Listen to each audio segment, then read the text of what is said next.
సత్యమునకి అణువులనియు దైవముచే అంతర్బహిర్వ్యాప్తములై ఉన్నవి. కానీ అవి ఏ మోహదృష్టికి గృహక్షేత్ర దారాదులు కనిపించును. దాంతో అహంకార మమకారములు, రాగద్వేషములు, కామక్రోధములు కలుగుచున్నవి. ఇట్లు మిజయకు జగత్తు చూడబడి మనస్సునకు ఇంద్రియములకు మోహము కలిగించి వానితో సంసర్గము చెందిన మానవునకు దుఃఖము కలుగుచున్నది. అక్కడ చెప్పుకున్నాం. బుద్ధియే మనస్సునకు ఇంద్రియములకు దిగివచ్చి శరీరంచే కర్మాచరణం చేయించున్నప్పుడు మోహం అనబడి పంకం తొలగిపోవును. ఇది రాష్ట్రం చెప్పుకున్నాం. బుద్ధే మనస్సునకు ఇంద్రియములకు దిగివచ్చి శరీరముచే కర్మాచరణము చేయించున్నప్పుడు మోహం అనబడి పంకం తొలగిపోవును. బుద్ధే ఇంద్రియాల్లోకి మనసులోకి దిగొచ్చి అదే పని చేయించాలి అని చేయించినప్పుడే మోహం అనబడే పంకం తొలగిపోతున్నారు. సాధారణంగా బుద్ధి శరీరంలోకి ఇంద్రియాల్లోకి మనసులోకి దిగడం అనేది అది సాధారణ జరగదు. ఎందుకంటే మన పురాణాలు చదువుకుంటే ఎన్నో వందల సంవత్సరాలు తపస్సు చేసుకుని ఎంతో ఆత్మజ్ఞానం పొంది దేవతల దర్శనం పొంది అట్లా ఉన్నటువంటి వాళ్ళే ఎలాగైనా వాళ్ళని పక్కదారు పట్టించాలని చెప్పి ఏంద్రుడో పూనుకుని వీళ్ళు ఇంతలా తపస్సు చేస్తే మళ్ళీ మన దాకా వస్తాడరా బాబు అని చెప్పి వాళ్ళే ఎవరినో ఒకరు ప్రయోగం చేసినప్పుడు 190 మంది ఫెయిల్ అయిన వాళ్ళే మనకు కనిపిస్తారు. ఎవరు 100 సంవత్సరాలు తపస్సు చేసుకుని 200 సంవత్సరాలు తపస్సు చేసుకుని ఇంద్రియాలను జయించి మనసుని జయించి ఏ రకమైన కర్మబంధాలు లేకుండా అనేక సిద్ధులు సాధించుకుని ఆ స్థితిలో ఉన్నటువంటి వాళ్ళే ఇంద్రియాల దగ్గరకో మనసు దగ్గరకు వచ్చేటప్పటికి అంటే అంతవరకు వాళ్ళకి ఇంద్రియాలతో మనసు సంబంధం లేదు, తపస్సు చేసుకుంటున్నారు. వాళ్ళ ఆహారం కూడా సాత్వికమైన ఆహారం తింటారు. చాలా కాలం ఆహారం మానేసేసి వాయుభక్షణతోనో లేకపోతే జలంతోనో కాలక్షేపం చేస్తారు. కాబట్టి ఆహారాల ద్వారా కానీ ప్రకృతి ద్వారా కానీ సంబంధ బాంధవ్యాలతో కానీ వాటితో సంబంధం లేకుండా ఉన్నప్పుడు ఇంద్రియాలకి మనసుకి పెద్ద పని ఉండదు. మనసుకి ఇంద్రియాలకి పని లేకుండా వాళ్ళు ఆత్మకితో సాధన చేసుకుంటున్నప్పుడు వాళ్ళన్నింటినీ జయించినట్టుగానే ఉంటుంది.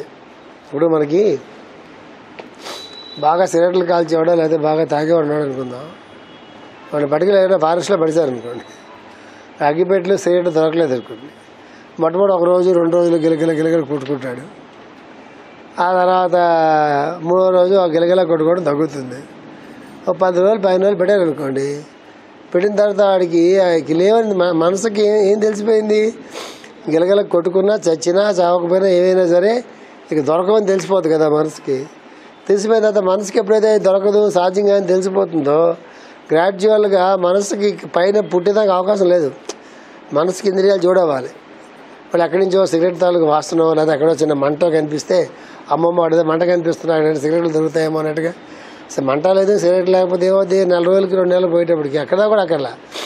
ఇది సాధ్యం కాదు అని తెలిసిన తర్వాత మనసు దాని నుంచి పూర్తిగా అది వదిలేస్తుంది.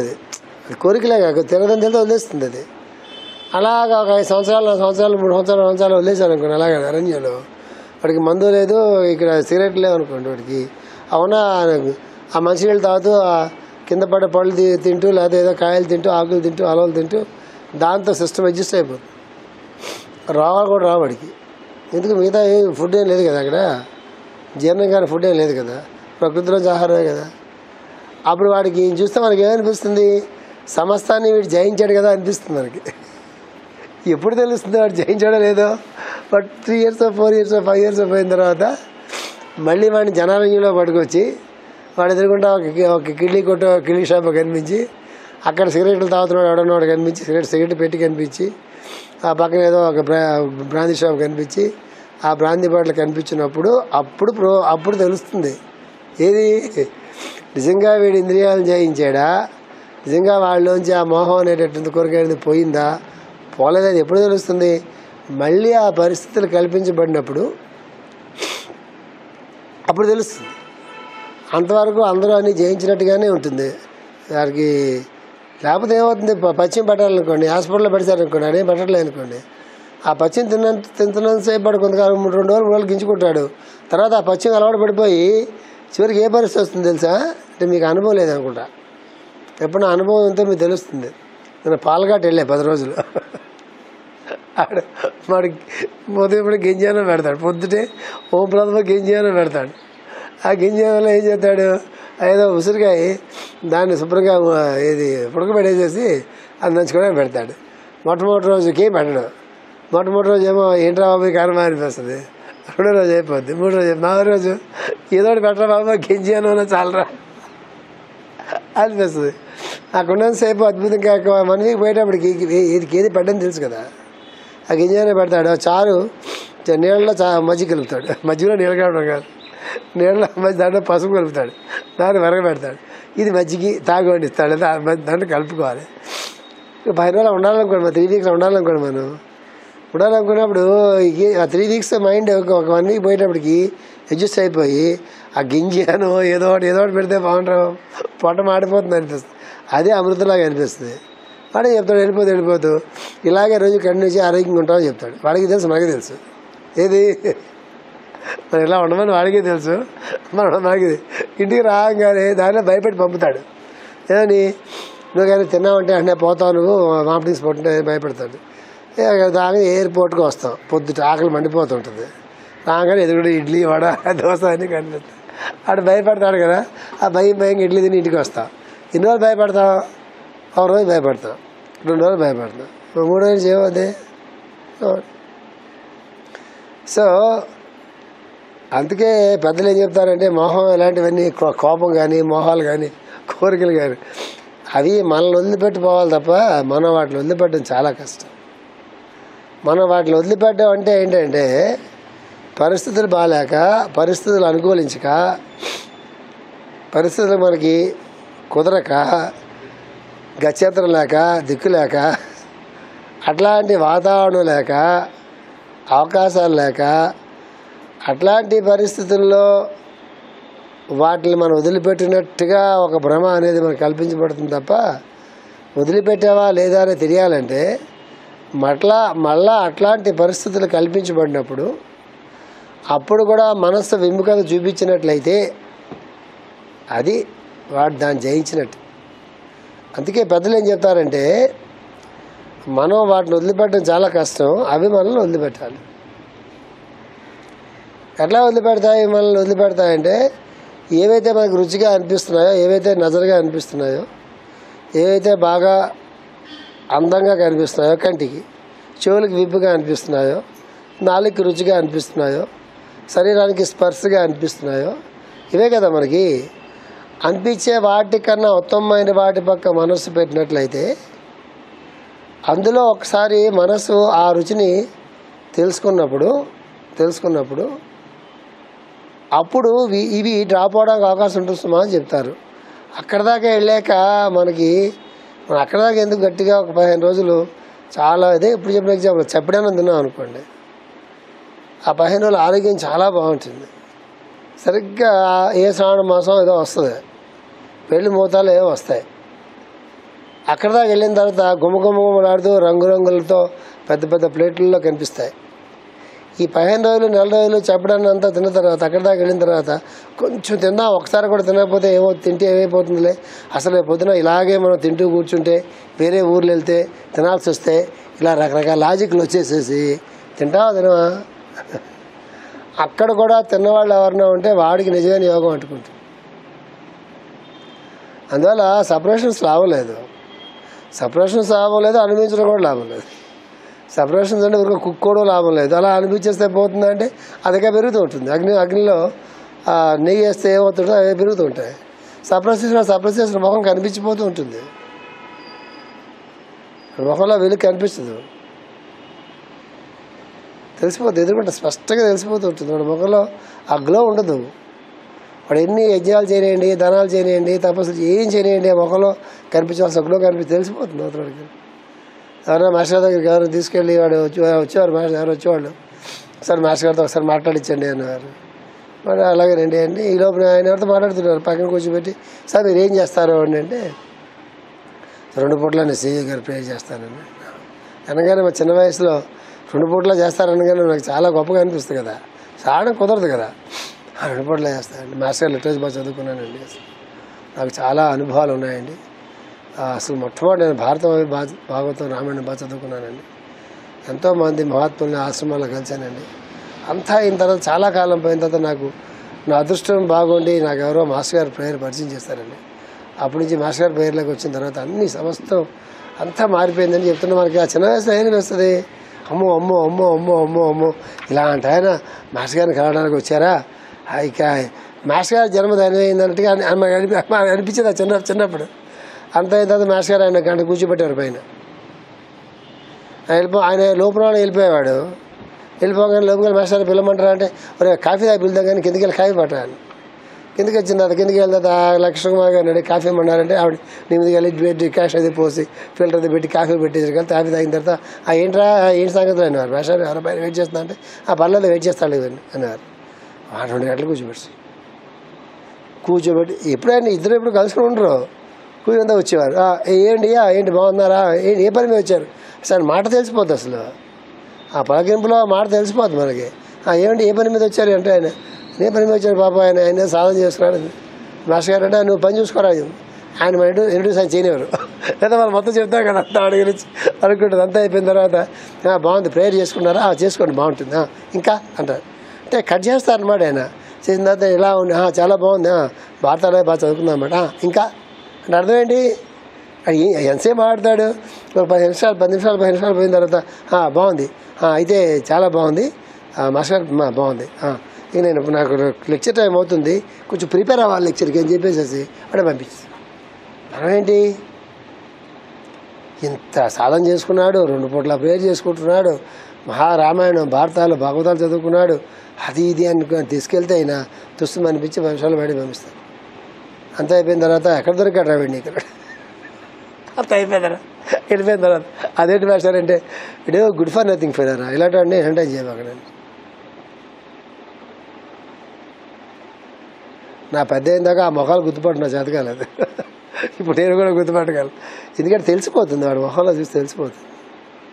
2 పూట్ల ప్రేయర్ చేయగలడు, ప్రేయర్ చేయకపోయినా మొఖంలో కళ్ళు ఉంటుంది. ఎవరిలో అయితే పాజిటివ్ థాట్స్ ఉంటాయో, ఎవరిలో అయితే లోకక్షేమం గురించి ఆలోచన ఉంటుందో, ఎవరిలో అయితే లోపల కుక్కు ఉంటారు, కుక్కర్స్ అని పేరు పెట్టాం కదా మనం, ఆ కుక్కునే సాల్తీలు ఉంటాయో వాళ్ళ ముఖంలో గ్లో ఉంటుంది. ఈ చేసిన సాధారణ ఏమైనా ఎప్పుడుగా పనికొడతామో, ఎప్పుడుగా పనికొస్తాము. అందుకే ఎప్పుడు కూడా ఫ్రీడమ్ అంటాం మనం. ఈ స్వాతంత్ర్యం అనేటటువంటిది దేశానికే కాదు, లోపల దానికి కూడా స్వాతంత్రం రావాలి. ఎప్పుడు వస్తుంది తెలుసా, ఉత్తమమైన రుచి అని చెప్తున్నాను మీకు నేను. ఉత్తమమైన రుచి అనేది మనసుకి అంటినప్పుడు ఆటోమేటిక్గా కింద డ్రాప్ అయిపోతాయి. అవి డ్రాప్ అవ్వాలి, మనం డ్రాప్ చేయలేము. వాటిని డ్రాప్ చేద్దామని ప్రయత్నం చేస్తే ఎన్ని సంవత్సరాలు ప్రయత్నం చేసినా డ్రాప్ చేయలేము. అందుకే మీకు ఏ రామాయణం చదవండి, భారతం చదవండి, భాగవతం చదవండి, వాడు 100 సంవత్సరాలు తపస్సు చేశాడంట, వాయుభక్షణం చేశాడంటాడు, అగ్ని మధ్యలో నిలబడి తపస్సు చేశాడంటాడు, ఆహారం తీసుకోవట్లేదంటాడు, చుట్టుపక్కలంతా పాములు పొట్టలు పెడిసే అంటాడు, ఒంటి కాలు మీద నిలబడి తపస్సు చేశాడు, మిట్ట మధ్యాహ్నం నిలబడి తపస్సు చేశాడు, అగ్ని చుట్టూ పెట్టుకుని తపస్సు చేశాడంట, అన్నిటినీ జయించాడని చెప్తాడు. అస్త్రశస్త్రాది మహావిజులన్నీ వచ్చాడంట, ఇంద్రుడితో సరితో గల సమానమైనటువంటి శక్తులు సంపాదించాడని చెప్తాడు. అన్నీ అయిన తర్వాత ఇంద్రుడు ఏం చేస్తాడు, ఎవరో ఒక దాన్ని పంపుతాడు, అవి డ్యాన్స్ చేయండి, డ్రెస్ కోడ్ కూడా ఇంద్రుడు చెప్తాడు, ఎలా డ్రెస్ వేసుకోవాలో డ్రెస్ కోడ్ పంపుతాడు. రాగానే ఆ అగ్నిగుండంలోంచి బయటకు వచ్చేసి ఏ శకుంతలో ఇంకొకరిలో జన్మిచ్చేసేసి ఇంకొక ఎవరో ఒక చాలా పుణ్యాత్మలో ఒక ఆయన జన్మించేసి రాముడు. అప్పుడు వాడు మెలకు వస్తుంది. మళ్ళీ ఎప్పుడు మెలకు వస్తుంది, పతనం అయిపోయిన తర్వాత మెలకు వస్తుంది. మెలకు రాగానే మళ్ళీ అలా వదిలిపెట్టేసేసి, ఆ పిల్లలు వదిలిపెట్టేసేసి ఆశ్రమాలు అక్కడ పడేసేసి మళ్ళీ తపస్సు పోతుంది. వాళ్ళకి దిక్కులేదంటే పవన్రాజు సంగతి ఏంటి, పవన్రాజు సంగతి ఏంటి? అలానే పవన్రాజు మహావీరుడు, సమస్త అస్త్రశస్త్రాలు తెలుసుకున్నటువంటి వాడు. ఆయన ఎంత అర్జునుడు అలాంటి వీరుడు, అంత మహావీరుడు. ఆయన సకల ధర్మశాస్త్రాలు తెలుసు. ఆయన ఋషులు, గంధర్వులు, దేవతలు అందరూ ఆయన్ని పొగిడి పూజించేలాంటి పర్సనాలిటీ ఎవరిది? పవన్రాజుది. కుంతిని మాదిని పెళ్లి చేసుకున్నాడు, అంతా బాగుంది. ఆయనకి ఒక చిన్న వ్యసనం ఉంది, ఏంటి? వేట. ఇట్లా ఎవరికి ఏ వ్యసనం ఉంటుందో అది ఒక్కటి చాలు వాడు మొత్తాన్ని ఇంతటిని నాశనం చేస్తుందంటే కడివిడి పాలైనా సరే ఒక చిన్న ఏదో అంటారు చూసారా చింతపండు అంటే చూసారా అది ఏ వ్యసనం ఆడుకుంటుందో అది ఆడు మొత్తాన్ని ఆ వ్యసనం ఉన్నంత వరకు వాడు చేసిన సాధన ఏది వాడి ఫలితాన్ని ఉంది వాడి జీవితానికి వాడి జీవితం చెప్తానికి మళ్ళీ వాడు పుట్టాల్సింది వేట వ్యసనం ఉంది కొన్నవాడు తిన్నగా ఉండగా అద్భుతంగా అందరూ దేవతలు ఇంద్రుడు అందరూ పొగుడుతున్నారు పాండరాజు ఇలాంటి వాడు కురువంశంలో ఉన్నాడు ఇలాంటి రాజు మహారాజు లేడని చెప్పి అందరి చేత పొగిడించుకుని భీష్ముడి చేత పొగిడించుకున్నటువంటి వాడు ఆ వేటకి వెళ్ళాడు ఉన్నవాడు తిన్నగా ఉండగా ఏవో 2 లేళ్ళు ఏవో సరదాగా కాలక్షేమం చేస్తుంటే ఆ 2 లేళ్ళని కొట్టాడు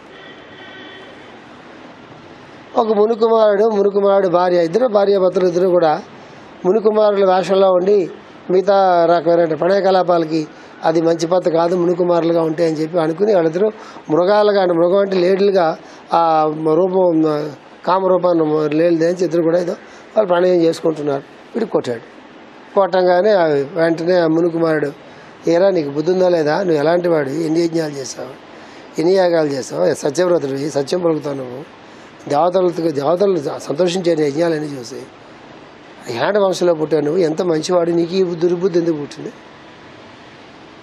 వాడే అంటాడు రాజు వేట ఆడడానికి నిషిద్ధం రాజు తాలూకు జీవితంలో వేట నిషిద్ధం కాదు వేట ఆడొచ్చు అని చెప్తాడు ఈ ధర్మసూత్రాలు మొత్తం తెలుసు కదా వీడికి వేట నిషిద్ధం కాదు రాజుకి వేటాడవచ్చు క్రూరమృగాలను వేటాడవచ్చు మరొక దాన్ని వేటాడవచ్చు కానీ మేము మృగాలు మేము లేళ్ళం కదా నీకేం అన్యాయం చేస్తాం లేలైనా కావచ్చు ఏదైనా కావచ్చు జంతువుని వేటాడేటటువంటి హక్కు రాజుకుంది ధర్మశాస్త్రాన్ని చాలా బాగా చెప్తున్నావు ధర్మశాస్త్రం నీకు చాలా బాగా తెలుసు ఇద్దరు 2 జంతువులు 2 లేళ్ళు మైదానంలో ఉంటుండగా ఆ మైదానికి పూర్తయ్యేంత వరకు ఆగాలనే కామన్ సెన్స్ నీకు లేదా లేళ్ళు చంపే హక్కు నీకు ఉంది రాజు వేటాడవచ్చు తప్పలేదు మేము ముని వేషంలో లేం కాబట్టి మానవులైన సంగతిని తెలియకపోవచ్చు అని యాక్సెప్ట్ చేస్తాను అయినా జంతువులైనా మానవులైనా వాళ్ళిద్దరూ మైదానంలో ఉంటుండగా ఆ మైదానం పూర్తి అవ్వకుండా ఎందుకు నువ్వు వాళ్ళని చంపావు అధర్మం అనిపించలేదు నీతో వాదన ఏం లేదు కానీ ఒక పని చేయి నువ్వు ఖచ్చితంగా శాపానికి అర్హుడివే ఎట్లాంటి పరిస్థితుల్లో మేము ఉంటుండగా ఎట్లా చేస్తావో అట్లాంటి పరిస్థితుల్లో నువ్వు వెళ్ళినప్పుడు ఖచ్చితంగా చనిపోతావు కానీ శపించడం నాకు ఇష్టం లేకపోయినా కూడా శాపాన్ని అర్హుడివే నేను శపిస్తున్నానని చెప్పేసేసి అయినా నీకు పిల్లలు పుడతారు వాళ్ళందరూ బాగుంటారు వాళ్ళ రాజ్యాలు వెళ్తారు నీ కోసం అభివృద్ధి చెందుతుంది అయినా నీవు శాపాన్ని అర్హుడివే శపిస్తున్నానని చెప్పి ఆ 2 లేళ్ళు శరీరం వదిలిపెడతాయి వెంటనే పాండరాజుకి అప్పటికి దిగుతుంది ఎన్ని యజ్ఞాలు చేశాడు ఎన్ని యాగాలు చేశాడు ఎంత తపస్సు చేశాడు ఎన్ని దానాలు చేశాడు ఎంతమంది బ్రాహ్మణులను సన్మానం చేశాడు దేవతలను ప్రీతి చేశాడు మహామహుల్ని ఎన్నో రాజ్యాలు జయించాడు వాడికి ఎంత చాలా పెద్ద పాండరాజుకి చాలా పెద్ద ఇష్టం ఆయన మించిన అస్త్రశస్త్రాలు తీసేవాడు ఆ రోజుల్లో లేడని చెప్తారు పాండరాజు గురించి వెంటనే ఉన్న క్షణంలోనే అతను ఇమీడియట్గా మొత్తం సమస్తాన్ని వదిలిపెట్టి కుంతిని మాదిని పిలిచి ఎదురు వెళ్ళిపోండి అంటాడు వాళ్ళతో మేము ఎందుకు వెళ్తాం వెళ్ళమంటాడు వాళ్ళ ఆభరణాలు ఈయన ఆభరణాలు మొత్తం ఉన్నాయన్నీ అక్కడ ఉన్నటువంటి పరిచయాలకి బ్రాహ్మణులకి అందరికీ ఇచ్చేసేసి భీష్ముడికి చెప్పండి ధృతరాష్ట్రుడికి చెప్పండి మా అన్నకి చెప్పండి అందరికి చెప్పండి పాండరాజు ఇలాంటి శాపంతో ఉన్నాడు కాబట్టి రాజ్యానికి రాడిక నేను సన్యాసం తీసుకుంటానంట అప్పుడు కుంతి వచ్చి సన్యాసం తీసుకోవద్దు నువ్వు వానప్రస్థాశ్రమ ధర్మం ఒకటి ఉంది వానప్రస్థాశ్రమంలో ఇద్దరు భార్యలతో కూడా కలిసి భర్త వానప్రస్థాశ్రమం తీసుకుని యోగంతో జీవితం గడపవచ్చు మిగతా అన్ని సుఖాలు పక్కన పెట్టి కుటుంబంతో భార్యతో కూడా కలిసి పురుషుడు వానప్రస్థాశ్రమం తీసుకోవచ్చు అదే అన్నింటిలోకి ముఖ్యమైనటువంటి అది గృహస్థులకి సంబంధించిన వానప్రస్థాశ్రమం అది కాబట్టి ఆ వానప్రస్థాశ్రమం తీసుకుందాం నా మాట వినండి అంటే అప్పుడు పాండరాజుకి కుంతి తాలూకు మాటలు నచ్చి ఆవిడకి ధర్మ సూక్ష్మాలు అన్నీ బాగా తెలిసిన ఆవిడ ఇద్దరి భార్యలను తీసుకుని హిమాలయాలకు వెళ్ళి అట్లా గంధమాదన పర్వతం అని తిరిగి సతశృంగ పర్వతం దగ్గరికి వెళ్ళి అక్కడ ఉంటాడు పిల్లలు లేరు ఆయనకి పిల్లలు పుట్టకపోతే మోక్షం లేదు చాలా దోషం అని చెప్తుంది శాస్త్రం ఆయనకి పిల్లలకనే అవకాశం లేదు ఆయన స్త్రీని కలవకూడదు వెంటనే చచ్చిపోతాడు ఎట్లాగా అంటే అప్పుడు కుంతిని పిలిచి చాలా పెద్ద ధర్మ సూక్ష్మాలని చెప్తే అవన్నీ అక్కర్లేదు నాకు ఇవన్నీ చెప్తున్నావు కాబట్టి అక్కర్లేదు నాకు అవన్నీ, నా పిల్లలు అక్కర్లేదంటే పిల్లలు కావాలి అంటే అప్పుడు కుంతి తనకి ఇచ్చిన వరాలు, దూర్వాసుడి మహారాజు ఇచ్చిన వరాలన్నీ, ఆ వరాలతో పాటుగా ఈ పాండవుల్ని ముగ్గురు కుంతి ముగ్గురు పిల్లలు కట్టింది. దుర్యోధనుడే యుధిష్ఠిరుడిని ధర్మరాజుని భీముని కన్నప్పుడు కుంతి పెద్ద ఇబ్బంది పడదు. యమధర్మరాజుని పిలుస్తుంది. పాండరాజు అంటాడు మొట్టమొదట, ఎవరిని ఏ దేవతని నన్ను పిలవమంటావు చెప్పు అని అడుగుతుంది సలహా. ఎవరిని? భర్తను అడుగుతుంది. అంటే అంత ధర్మాన్ని పాటిస్తుంది కుంతి. అందుకే ఆ ముగ్గురు పిల్లలు 5 పిల్లలు అంత మహానుభావులు అయ్యారు. గాంధారికి కుంతికి తేడా అది. వరాలు తను కోరాలి, ఆ శక్తి తనకే ఉంది. పాండరాజు ఏం చేయలేడు అక్కడ. కానీ ఏ దేవతని నేను ప్రార్థించి పిల్లల్ని కలమంటాను అడిగితే మొట్టమొదటి ఏం చెప్తారు తెలుసా? అక్కడ తెలిసిపోతాయి వాళ్ళ క్యారెక్టర్స్. యమధర్మరాజుని ఎవడైనా యమధర్మరాజు పిలుస్తాడండి మొట్టమొదటి. ప్రపంచంలో ఎవరినైనా ఏ దేవతని పిలిచి నువ్వు పిల్లలు అశ్విని దేవతలను పిలుస్తారు, లేకపోతే ఇంద్రుడిని పిలుస్తారు, లేదా వరుణుడిని పిలుస్తారు, లేదా మిత్రుడిని పిలుస్తారు, లేదా సూర్యుడిని చంద్రుడిని పిలుస్తారు, ఎవరినైనా పిలుస్తారు కదా. కుబేరుడిని పిలుస్తారు. ఎంతమంది మహాదేవతలు ఉన్నారు. అందరినీ వదిలిపెట్టి ఎవడి పేరు చెప్తే మనం దడదలు ఆడిపోతాము, ఎవడి ఇంట్లోకి వస్తాయంటే మనం భయపడిపోతాము. ఆయన పిలుస్తారా? పాండరాజు అంటాడు మొట్టమొదటి యమధర్మరాజు పిలువ అంటాడు. యమధర్మరాజు వచ్చి యమధర్మరాజు తాలూకు అంశతో ధర్మరాజు పుడతాడు.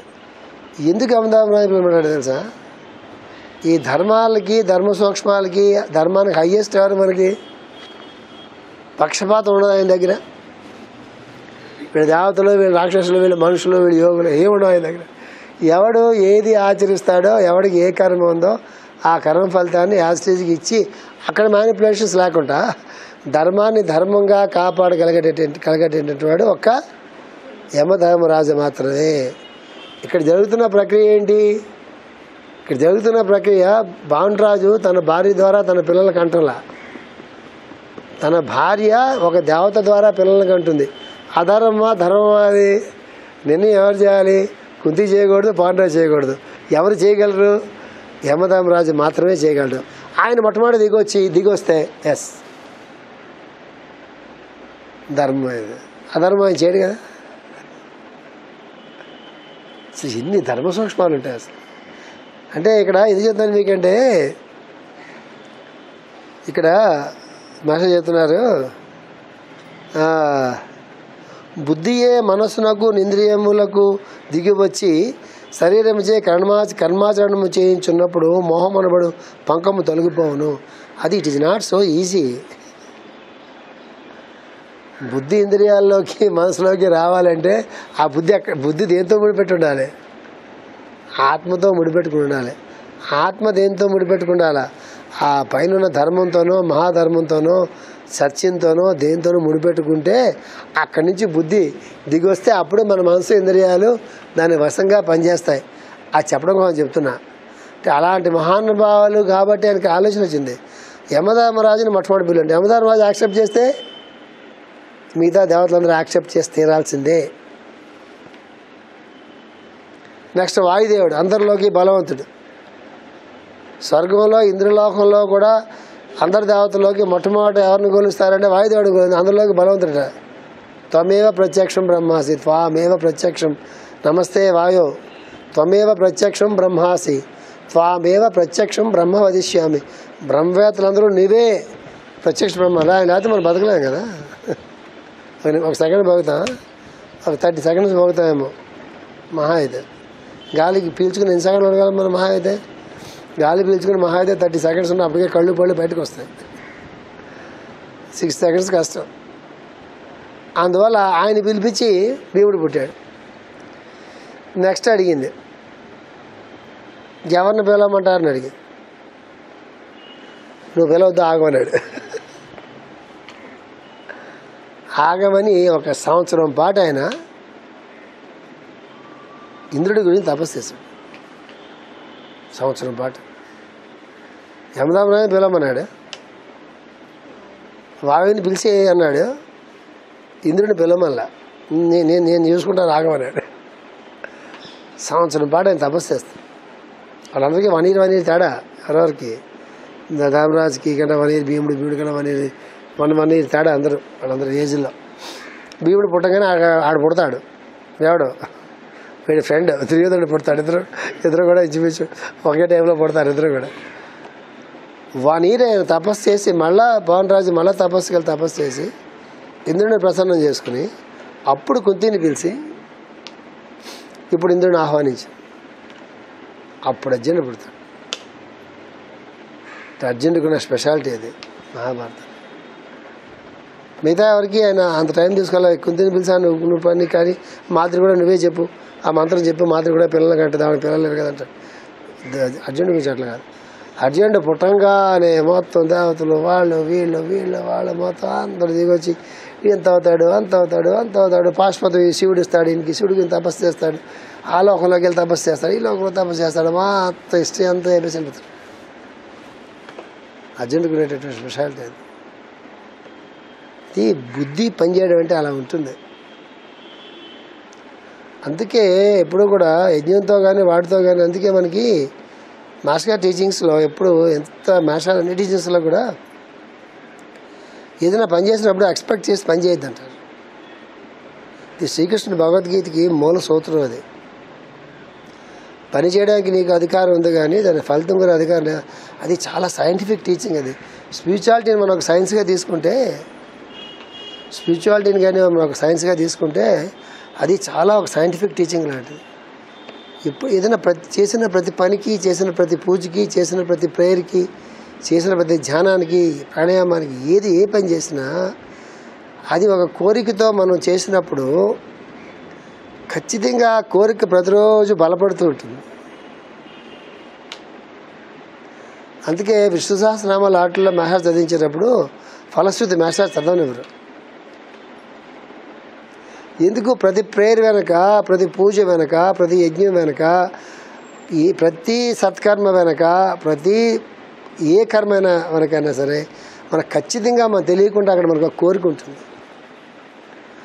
ఆ కోరిక అనేటటువంటిది రోజు ప్రేయర్తో పాటుగా కోరిక, పూజతో పాటుగా కోరిక, ధ్యానంతో పాటుగా కోరిక, దేవుడితో పాటుగా కోరిక, మంచి పనితో పాటుగా కోరిక, చెడ్డ పనితో పాటుగా కోరిక, మనుషులతో మాట్లాడేటప్పుడు కోరిక, వాళ్ళ మనకేదైనా కలిసి వస్తుందేమో అనేటటువంటి ఒక కోరిక, అమ్మ మన వాళ్ళు ఏదైనా ఇచ్చినా మళ్ళీ ఏదైనా రావాలేమో అనే కోరిక,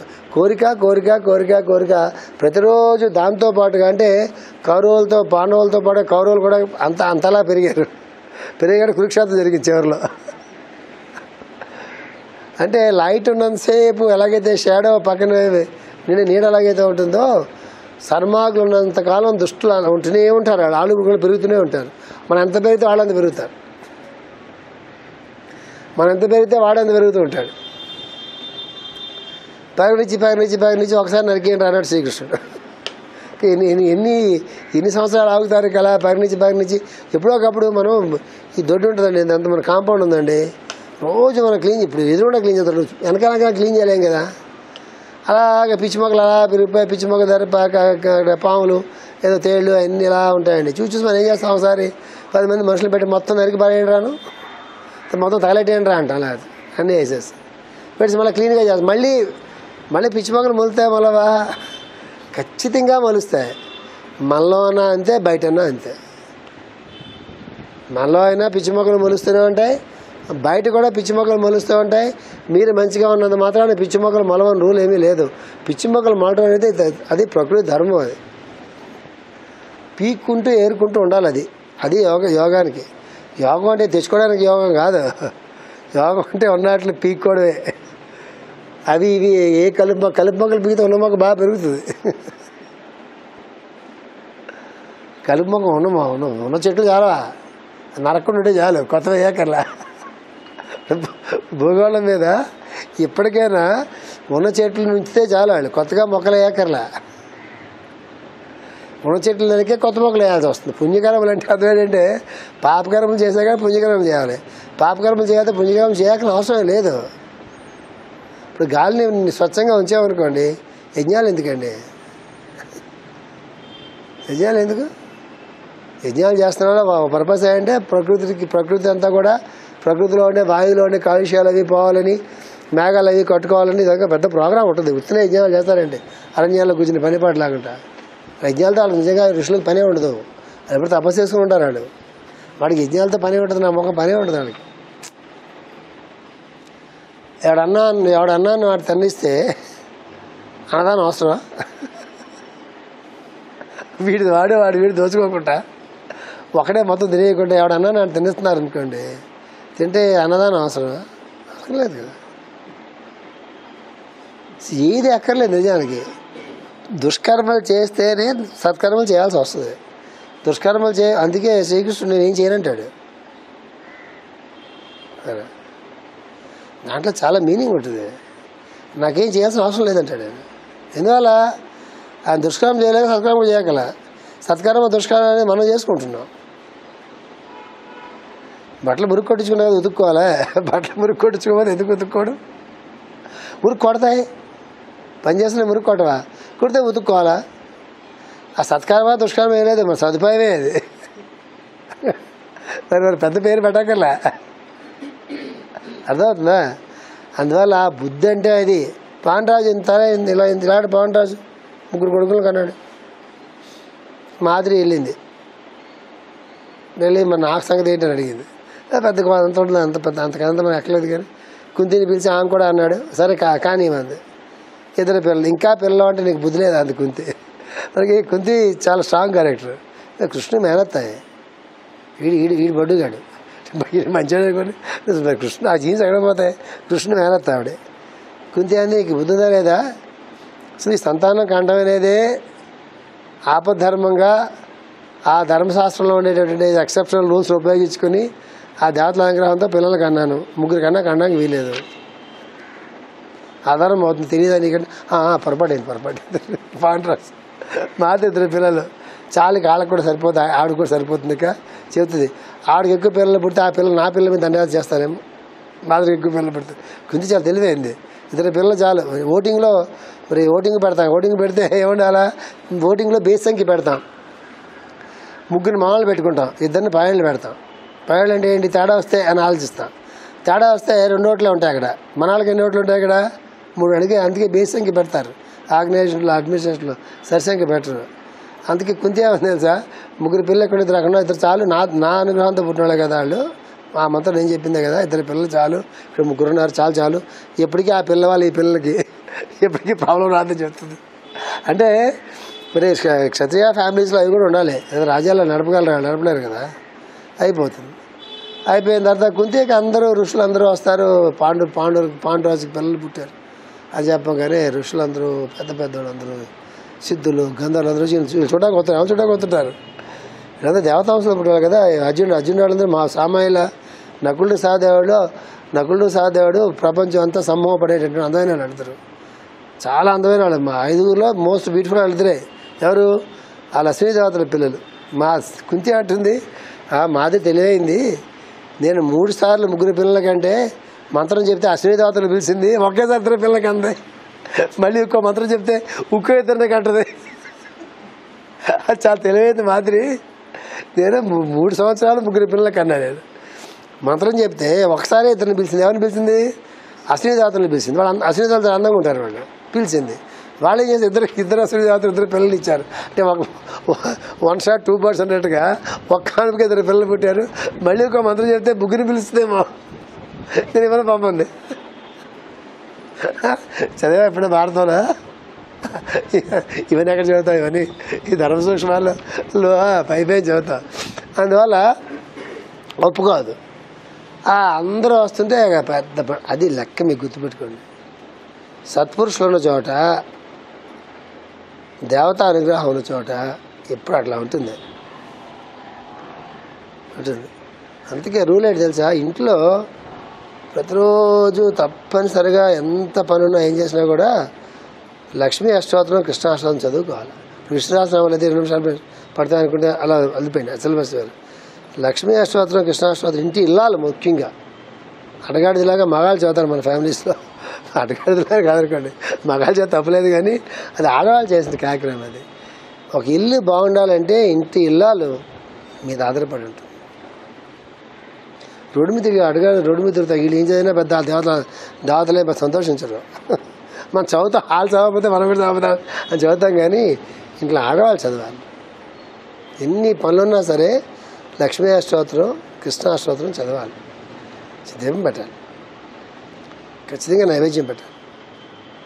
వీలైతే లైక్ మైండెడ్ పీపుల్ అంటే ఇలాంటి భావాలు ఉన్నటువంటి స్నేహితులను కానీ బంధువులు ఉన్నట్టే, ఏం పెట్టావు నాకు ఇచ్చేవలేదేంటి, నా వాళ్ళు ఎక్కువ గౌరవించావు, ఈ సన్నాసం బ్యాచ్ని కాకుండా చాలా ఈ లైక్ మైండెడ్ ఉన్నటువంటి అందరూ స్నేహితులు అంటే బంధువుని స్నేహితులు పిలిచి ఒకసారి 2 నెలలకో 3 నెలలకో 4 నెలలకో 5 నెలలకో ఎప్పుడైనా ఒకసారి లైక్ మైండెడ్ పీపుల్ పిలిచి మనస్ఫూర్తిగా హృదయపూర్వకంగా అందులో పిల్లలు ఉండాలి,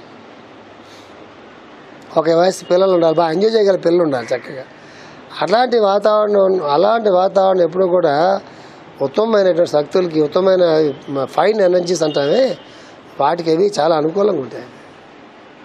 ఎప్పుడు ఏ ఇంట్లో అయితే ఘర్షణ ఉంటుందో అది పూర్వజన్మ సుకృతి. మనం అట్లా బిహేవ్ చేస్తుంటాం పూర్వజన్మలో, దాన్ని ఎవరి మీద కంప్లైంట్ చేయడానికి లేదు, మనకు అనిపిస్తుంది అలా ఉంటలే, నేను ఇలా ఉంటున్నాను, అలా ఉంటున్నా ఇంట్లో నువ్వు ఎందుకు పుట్టావు, లేని ఇంట్లో పుట్టవచ్చుగా, ఎందుకు పుట్టా, నువ్వు కావాలా ఇంట్లో పుట్టావేంటి, లేదు కదా, కావాలంటే వేరే కూర్చొని పుట్టగలం ఏంటి, మన లా ఆఫ్ అట్రాక్షనే కదా, ఎక్కడ పుడితే ఆ కర్మబంధం అనేది పోతుందో, ఆ కర్మబంధం అనేది కర్మబంధం నుంచి మోక్షం వస్తుందో అక్కడే పుడతాం మనం.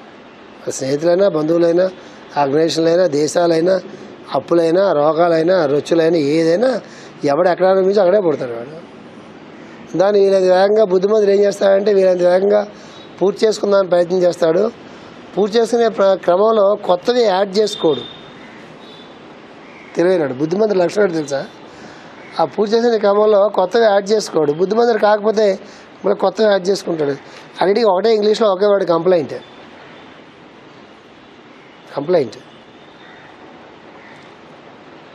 గ్రాడ్యువల్గా తన పని తను చేసుకుంటూ వెళ్ళిపోతూ సంవత్సరం 2 years 3 years 4 years 5 years 6 years ఎంతకాలం మనం అంత అనుభవించాల్సిందో అంతకాలం అనుభవించాల్సిందే. దానికి ఏమి షార్ట్ కట్లే ఉండవు. షార్ట్ కట్లని ఎవరు చెప్పలా.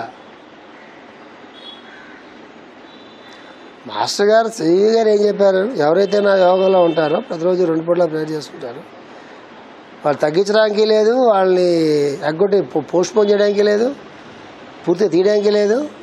But it should be neutralised అన్నాడు. న్యూట్రలైజ్ అనేదానికి మీనింగ్ ఎవరు చెప్తారు? ఏ పద్ధతిలో న్యూట్రలైజ్ చేస్తారో మనకు ఎక్కడ తెలుస్తుంది?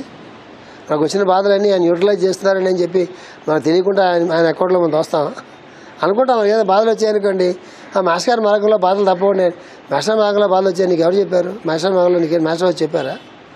ఒడి మీద నువ్వు చేసిన ఏదో పనులు చెత్త పనులన్నిటికీ అనిపిస్తాను అక్కడ చెప్తారు. నేను ఆరోగ్యం మాస్టర్ మార్గం కదండి, ప్రేర్ చేస్తుంటే చాలా ఫాస్ట్గా రికవరీ చాలా ఫాస్ట్గా జరిగిపోతుంది. అంత ఫాస్ట్గా పూర్వజన్మ కాళ్ళమే అంత సీన్ ఉందా మనకి? అసలు అద్దంలో మొఖం చూసుకోవాలి అట్లా ఉండదు. అంచేత విషయం ఏంటి తెలుసా, నోరు మూసుకొని పని చేసుకోవడమే ఉత్తమమైన పని. ఎట్లా అంటే నోరు మూసుకుని, అన్నీ మూసుకునే బాగోదు కాబట్టి నోరు మూసుకొని పని చేసుకోవటమే.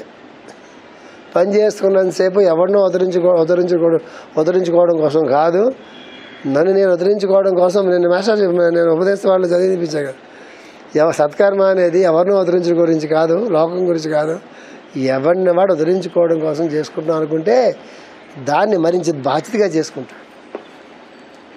మాస్టర్ గారి మార్గంలో నువ్వు ప్రేయర్ చేస్తున్నావా, నువ్వు గుడికి వెళ్తున్నావా, నువ్వు మంచి పని చేస్తున్నావా, వ్రతం చేసుకుంటున్నావా, కష్టపడి 10 మందికి పనికి వచ్చి పని చేసుకుంటున్నావా అంటే మాస్టర్ గారు ఒకటి తెలుసా, కష్టపడి 10 మందికి పని చేస్తుంటే ఇవన్నీ చేసినట్టు. అవన్నీ చేయకపోతే ఇదంతా వేస్ట్. అదే రూల్, మాస్టర్ గారు ఈకే గారు ఇచ్చిన రూల్. అది ఎప్పుడు తెలుస్తుందా మీకు? చాలా పుస్తకాలు చదువుకుని చాలా మందిని చూసి చెప్పానే మాస్టర్ గారు ఆయన ఇందులో ఎలాంటి టైం వేస్తాను.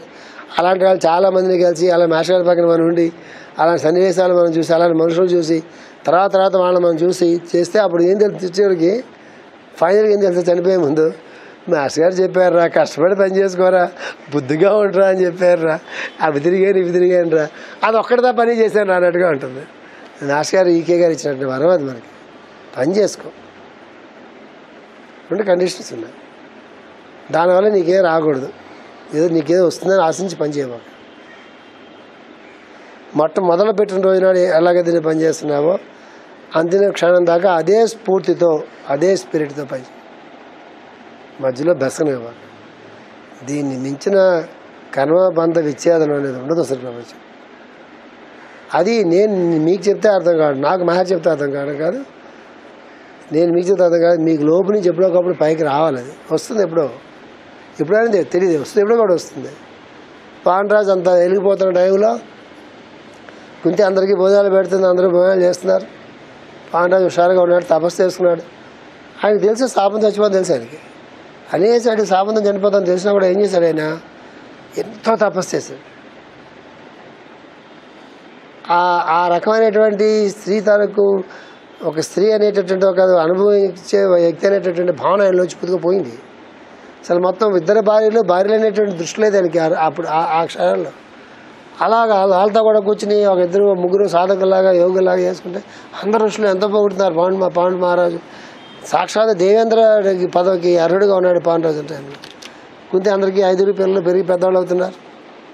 అది మన పిల్లలు మామూలుగా కాకి పిల్లలు కోకిల పిల్లలు ఏంటనుకోండి, చిన్న పుచ్చుకొక్క పిల్ల ఉంటే మనం అంత ఆనందిస్తాం కదా. పాండురాజు కొడుకులు ఆయనే అందంగా ఉంటాడు, కుంతి అందంగా ఉంటుంది, దేవతల పుత్రులు అంటే ఎంత అందంగా ఉంటారు వాళ్ళు. అలా ఆనందిస్తున్న టైంలో తిన్నంగా వండకైనా అది చెప్పడం కోసం ఏదో చెప్తున్నా. ఒకసారి దెబ్బతిన్నాడు, అయిపోయింది. మళ్ళీ తపస్సు చేసుకుని మొత్తం అంతమంది సాధించుకున్నాడు. సరసంగ పరిచయానికి అయిపోయాడు. ఇంద్ర పదవి దాకా వెళ్ళాడు. ఇంద్ర పదవి కూడా ఈయనకి ఎంత అన్నట్టుగా ఆ స్టేజ్ వరకు వెళ్ళాడు. మంచి హుషారుగా ఉంది. అంత పిల్లలు వచ్చేసారు ఆయనకి. అప్పుడు దాకా అన్ఫుల్ఫిల్డ్ ఒకటి ఉండిపోయింది, ఏదైనా పిల్లలు ఏమైనా ఉండిపోయింది. ఇది గుర్తుపెట్టుకోండి ఎప్పుడు కూడా. ఇది సాధన ఎలా ఉంటుంది తెలుసా? ఫుల్ఫిల్ అయితే సాధన ఎంత గొప్పగా ఉంటుందో అన్ఫుల్ఫిల్డ్ కూడా సాధన అంత గొప్పగా ఉంటుంది. ఫుల్ఫిల్ అయిపోతే మనకి అహంకారం వచ్చే అవకాశం ఉంటుంది. ఫుల్ఫిల్ అయిపోయింది కదా, అయిపోయిందా భక్తి అయినా తగ్గుతుంది, శ్రద్ధన తగ్గుతుంది, అవసరం తీరిపోతుంది కదా, అవసరం ఉండదు, అహంకారం వస్తుంది, ఏదైనా వస్తుంది. చాలా డేంజర్. అన్ఫుల్ఫిల్డ్గా ఉంటే ఆ ఫుల్ఫిల్ చేసుకోవడం గురించి అన్న ప్రతిరోజు భగవంతుని ప్రార్థిస్తూ ఉంటా. అదే కుంతి ప్రార్థన. సుఖాల్లో ఉంటే మనుషులందరూ భగవంతుని మర్చిపోతారా మనల్డా, నేను కష్టాల్లో నుంచి జీవితం అంతా కష్టాల్లోనే ఉన్నంతకాలం నేను గుర్తుపెట్టుకుంటాను, సాక్షాత్ భగవంతుడు కదా, ఇలా కష్టాల్లో ఉండి నేను పర్లేని కోరుకుంది. ఇది కుంతి ప్రార్థన అంత గొప్పగా ఉంటుంది. చాలా మనం కోరుకోవద్దు, తట్టుకోలేం, కానీ వాడు కుంతి కాబట్టి తట్టుకుంది, మనం ఎక్కడ తట్టుకుంటాం. కానీ అన్ఫుల్ఫిల్డ్గా ఉన్నంతసేపు మన బుద్ధిమంతులుగా ఉంటాం. మనం ఉండాలి, మన కోరిక కాదు. ఫుల్ఫిల్ అయినా కూడా బుద్ధిమంతులుగా ఉండాలి మనం కోరుకోవాలి. నీట్గా ఎందుకు కోరుకోవాలి? కానీ పెద్ద పెద్దవాళ్ళు ఓవర్కమ్ చేయలేరు. అవసరం తీరిపోగానే ఖచ్చితంగా మనసులో ఒక రకమైన ఆనందంతో కూడినటువంటి అన్ని అకారాలే, అజ్ఞానం, ఆనందం, అహంకారం, ఇవన్నీ అకారాలతోనే వస్తాయి. పాండురాజు ఎక్సెప్షన్ కాదు దానికి. సంతోషం పట్టలేకపోయాడు. అరణ్యంలోకి వెళ్ళేవాడు, ఉద్యానవనంలోకి వెళ్ళాడు. రోజు అరణ్యంలోకి వెళ్ళేవాడు. అరణ్యంలో చెట్లు అన్నీ, పొదలు అన్నీ ఉంటాయి, గుహలు అన్నీ ఉంటాయి, జంతువులు అన్నీ ఉంటాయి, జాగ్రత్తగా ఉంటాడు. ఉద్యానవనంలో తూనిటీగలు, తేనీగలు, సీతాకోక చిలుకలు, రకరకాల పళ్ళు, రకరకాల పువ్వులు అంతా మొత్తెక్కించేలాగా ఉంటాయి. వెళ్ళాడు. ఉన్న తిన్నగొండగా మాదిరిగొండ తీసుకెళ్ళాడు. ఒక్కసారి అక్కడి నుంచి ఇలాగా గాలి వచ్చేటప్పటికి, ఆ పువ్వుల మించి గాలి వచ్చేటప్పటికి, జనంతా క్షత్రియుడు కదా, అందులోని బాస్ ఏమో కొంచెం శుక్రుడు బలంగా ఉన్నాడు అనుకుంటాను. మొత్తం మీద ఆ టైంలో మాదిని చూశాడు. ఒక్కసారి మోహం వచ్చింది, కంట్రోల్ చేసుకోలేకపోయాడు. ఆమె చెప్తూనే ఉంది, డామని పడిచేశాడు. తర్వాత ఆమె కూడా ఆయనతో పతి సాగమనం అంటారు, ఏమంటారు, సతీ సాగమనం ఏదో అంటారు. అప్పటి నుంచి ఉంది ఇండియాలో. అది చేసింది అప్పుడు యాక్సెప్టబుల్. అది చేసింది మొత్తం మీద పెద్ద డిస్కషన్. బుద్ధి ఇంద్రియాలు నడిపిస్తే ఈ గోల్ ఉండదు. ఇప్పుడు ఇంత కథ చెప్పకపోతే మీకు ఆ వాక్యం మీకు ఎలా అనిపిస్తుంది తెలుసా? ఏముందండి దాంట్లో? దీంట్లో బుద్ధియే మనస్సునకు ఇంద్రియములకు దిగి వచ్చి శరీరముచే కర్మాచరణం చేయించినప్పుడు మోహమును పంకం తొలిగిపోను. ఆ వాక్యంలో ఏముంది? ఎంత సింపుల్గా ఉన్నది. ఇంతేనా అన్నట్టు ఉంటుంది. ఎంత ఉంటుంది. ఏది పాండు మహారాజు లాంటి వాడు, అలాంటి ఆయన భీష్ముడి దగ్గర సాధన చేసినటువంటి వాడు, భీష్ముడు కనిస్థానంలో పెరిగినటువంటి వాడు. భీష్ముడు మరి భీష్ముడు అక్కడ చేశాడా? చేయలేదా? భీష్ముడు చేయలేదా? సత్యవతి పిలిచింది. మరి అబ్బాయి విచిత్ర వీడు చచ్చిపోయాడు. వాడి పేర్లు భలే ఉంటాయి. విచిత్ర వీరుడు చిత్రాంగదుడు. చిత్రమే అంగములు కలవాడు చిత్రాంగదుడు. వాడి పేర్లు అలా పెట్టారు. చిత్రాంగదుడు చిత్రమే రంగాలు. వాడికి ఒళ్ళంతా తిమిరి, ఎవరితో పడితే వాళ్ళతో పోట్లాడతాడు. అట్లాగే వెళ్ళి గంధర్వుడితో కూడా పోట్లాడు. ఆ గంధర్వుడు వాడేంటాడు, వాడి పేరు చిత్రాంగదుడేట, వీడి పేరు చిత్రాంగదుడే, వాడి పేరు చిత్రాంగదుడేట. వాడంటాడు వీడితో వచ్చి, నువ్వు పేరు మార్చుకో అంటాడు. ఎవరిని? ఈ చిత్రాంగదుడిని, భూలోకంలో ఉన్నాడు. వీడంటాడు, నా పేరు నేను ఎందుకు మార్చుకుంటా అంటాడు. మార్చుకోకపోతే ఇద్దరు యుద్ధం చేస్తుంది, ఎవరో వాళ్ళు చచ్చిపోదాం, ఒక పేరు మిగలాలంటాడు వాడు. వీడు మానవుడు, వాడేమో గంధర్వుడు. ఊరుకోవచ్చా? వీడికి ఒళ్ళంతా తిమ్మిరి. ఎవరికి? చిత్రాంగదుడికి. వెళ్ళిన తర్వాత యుద్ధం చేస్తాడు, వాడు చేస్తాడు, చిత్రాంగ చచ్చిపోతాడు. ఇక మిగిలిందల్లా ఎవడు? విచిత్ర వీరుడు మిగిలాడు. వాడి పేరే విచిత్ర వీరుడు. అంటే వీర్యం అంటే తెలుసు కదా మీకు. విచిత్ర వీరుడు అంటే వాడి బిహేవియర్లో కొంచెం వేరే స్ట్రాంగ్ అనమాట. అదే వాడి పేరు అలా పెట్టారు మహాభారతంలో, వాళ్ళ పేర్లను అలా పెట్టారు. వాడు మహావీరుడు, దాంట్లో ఏం డోకలేదు, అందులో ఏం డోకలేదు. వాడికి ఒకటి ఏంటంటే వాడికి వేట, పైపొచ్చి భార్య, ఇద్దరు భార్యలతో వాడికి బాగా పరిపాలన చేయడం, చక్కగా రాజ్యాలు అనుభవించడం.